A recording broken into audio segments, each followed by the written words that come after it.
আসসালামু আলাইকুম। ভালো আছেন তো আপনারা সবাই? ইনশাল্লাহ। আন্টি ভালো তো? কিছু কথা পারবেন না, আপনি জিজ্ঞেস করছেন। ভালো আছেন? কথা বলতে পারেন না? যাক, মাশাআল্লাহ, খুব সুন্দর হাসি দিছে আপু, খুব সুন্দর। আমাদের পাশে যদি আমরা এই লোকগুলোর পাশে সবসময় দাঁড়াই ইনশাল্লাহ, তাহলে হলে দেখেন আপনারা যে লোকগুলা, আমরা মুসলমান হয়ে কেন এই লোকগুলোর পাশে দাঁড়াই না? তারা হচ্ছে অনেক কষ্টের একটা মানুষ, প্রতিবন্ধী, কথা বলতে পারে না, কিচ্ছু পারে না, দেখেন। আর আমরা মুসলমান হয়ে তাদের পাশে দাঁড়াতে পারি না। আমরা সব সময় অসহায়দের পাশে দাঁড়াবো ইনশাল্লাহ। এ হচ্ছে একটি রমজান মাস, মাহে রমজান, যা একটি সওয়াবের কাজ করলে 70টি সওয়াবের ফজিলত পাওয়া যায়। তো আমরা কেন মুসলমানদের পাশে দাঁড়াবো না? তো আমরা সবসময় ইনশাল্লাহ এই মুসলমানদের পাশে দাঁড়াবো ইনশাল্লাহ।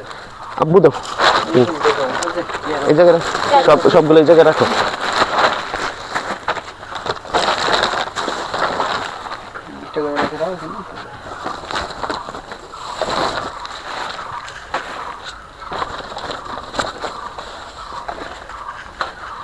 চল করো বাবা।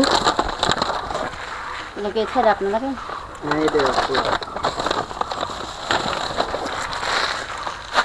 চল করো।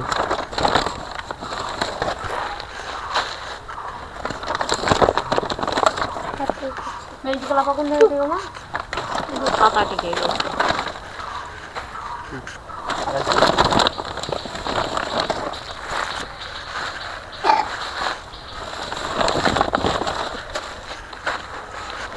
সেদিকে ওনাকে বলে টাকাটা তো যে ঈদের সময় আপনি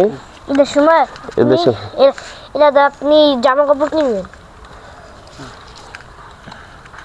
ভালো থাকেন। হ্যাঁ ইনশাল্লাহ, আসি তাহলে। আসসালামু আলাইকুম, ভালো থাকবেন।